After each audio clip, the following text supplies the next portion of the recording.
Na kun sirrii miti si amma maaltu rakkoo si jira rakkoon si jiru maa inni lakkoo gurguddaa lama qabdaati inni dura rakkoon ati qabdu maa inni amantii hin qabdu dhiira si dhufe hundaan amantu na sobuuf dhufe na nyaatuuf dhufe dhiirri hunduu akkasi dhiirri hunduu akkana wanni jedhamu sammuu kee keessatti bocamee jira.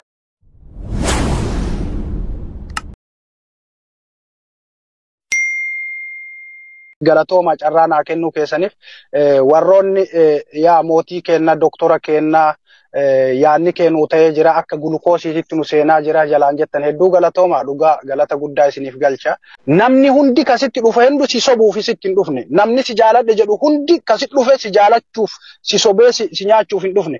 Akkaataa ittiin nama dhugaan jaalala siif qabuu fi nama si nyaachuuf dhufe addaan baafattu immoo beekuu situ qaba jechuudha situ beeka. Kan akkamitti beeka yoo jette immoo walumaa galatti amantaa qabaadhu. Saarooniin rakkoo lama qabdi. Rakkoon duraamaa inni ofiin amantu isiniin jedhee jira. Namallee amantu sun akkuma tokkotti ta'eeti. Inni biraamaa inni namoota keessaan janajjanantu itti baay'ate rakkoon isii lammaffaadha. Namoonni janajjanan kun hunduu dhufaniituma yaa bareedduu koo hunda caaltuu too qacaleetoo siif hin du'a. Duuba rakkoon isii maa inni akkuma isiniin jedhe kana ka dhufu hunda burtukaanatiyyaa, loomiitiyyaa, mandariinatiyyaa, adiitiyyaa, magaalleetiyyaa, lookootiyyaa, sanyii waaqoo guutuu, sanyii jeneraal Taaddee Birruu, sanyii Abbishee Garba, sanyii maal jedhanii ni beekta. Illim godhamu jattii bokoysan. Mucattiin il bokoyte. Kan hunda keessaa bokoyte. Adda baafachuu dadhabde kunis Abbishee sanyii Abbishee Garbaa naan jedha kunis sanyii Eebbisaa Addunyaa naan jedha kunis Gootatiyya naan jedha sunis Mandariinatiyya naan jedha kunis Loomiitiyya naan jedha kunis Banaanaatiyya naan jedha kamiin filadhee kam dhiisa jette sammuun isii biizii ta'e beetanii gaafa sammuun isii biizii ta'u namoota kana hundayyuu keessaan dubbifti ni dubbifti homa amma kun jedhe sunillee jedha bar guyyaa takkaan dubbifne bareedduu koo si yaadeera maaloo hin dhuftu jedhaan kunis yoo dhufe yaa maalii koo mandariina koo yoom biyya galtaa kunis yoo dhufe ati amata meeqa biyya san turte urga gaafa si wal bareetii ijji koo lafa arguu dadhabde amma gaa Saarooniin maal taatere bokoytee mire maal jette walumaa galatti dhiiruma wanta jedhamu na jibbisiise naaf ga'ee jira dhiirri hunduu sagaleen isaa tokko wanni sun jedhu homa kun jedhu waliin mari'atanii na dhufan immoo dhiirri hundi afaan tokko beekanidha dhugaa qabdi beeta tokkoffaa Saarooniin amma maal gochuu qabdi tokkoffaa irratti niitorkii ofii hidhuudha. Niitorkii ofii gabaabsuudha. Lakkoofsa gara hundaaf faca'e kana akkasumatti biloog goote kabiraa banuudha.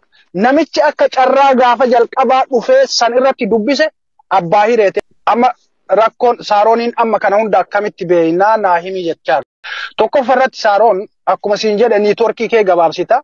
Ka jalqaba dhufee jecha nagaa siin jedhe carraa isa qofaaf kennita. Isa immoo akkamitti nama dhugaa akka ta'e addaan baasuun karaa salphaadhaan dandeetta. Tokkoffaa namni si dhufe sun waa'ee jireenya keetii qorannaa baay'ifnaan namni sun nama sirriitii miti.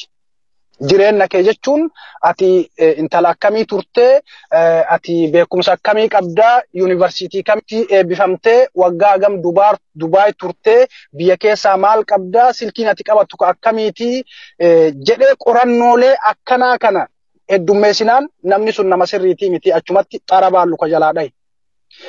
Namni akkuma dhufeen faaruu sitti heddummeessinaan ati hunda caaltuu tiyyaa, ati bareedduu tiyyaa, suuraa keessan argee akkasi jaaladhee maalii ta'ee suuraa kee meenaa ergi si yaadee maalii baay'ifnaan namni sun nama sirriitii miti xara baallu kalamaan jalaa dhahi. Namni tirkii fi mirkii wanta akkanaa kanniin baay'isu musalsala taphataa jira nama akkasi musalsala taphatu san nama jireenya kee irratti fiilima garagaraa taphachuudhaaf deemu kana akkasumatti beekta. Nama jechuun nama qulqulluu nama uumamaa akkamitti beekta. Homa fedhe irratti haa ta'u miidiyaa garagaraa irratti wal barata.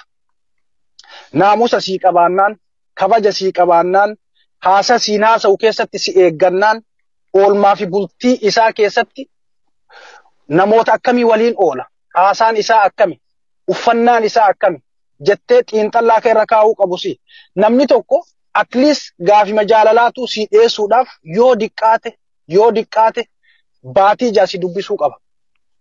Akkam bultee, akkam ooltee, jireenyi maal fakkaataa, dalagaan akkamii, namni waan akkanaa kana haasaa obbolummaa si waliin haasa'ee tarii baatii 5, baatii 6, baatii 7 booda jaalallee qabdaa abbaa manaa qabdaa jedhee yoo si gaafate namni sun dhugamaan si qorataa jira si fedha jechaadha. Baatii jaha booda yoo gara kanatti deebi'e. Garuu namoonni tokko tokko musalsala akkasii ka ammallee hojjetan jiru. Beekaa baatii agarsiisan si obsanii jaalala keessa si buusanii haga atti nama san amantutti kasi eegan jira.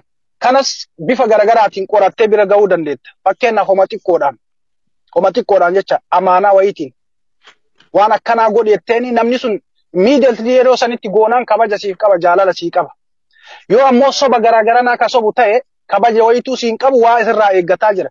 Keessattuu ilmi dhiiraa shamara biyya biraa jirtan isin dubbisee ani akkas baradhaa baasii akkanaatu na jira silkiin kiyya dadhabaadhaa maalii ta'ee barattoonni kompiitara qabanii ani kompiitara hin qabu kopheen tiyya narratti xurooyte maatiin kiyya hiyyeessaa maalii jechuu eegallaan filima taphataa jira.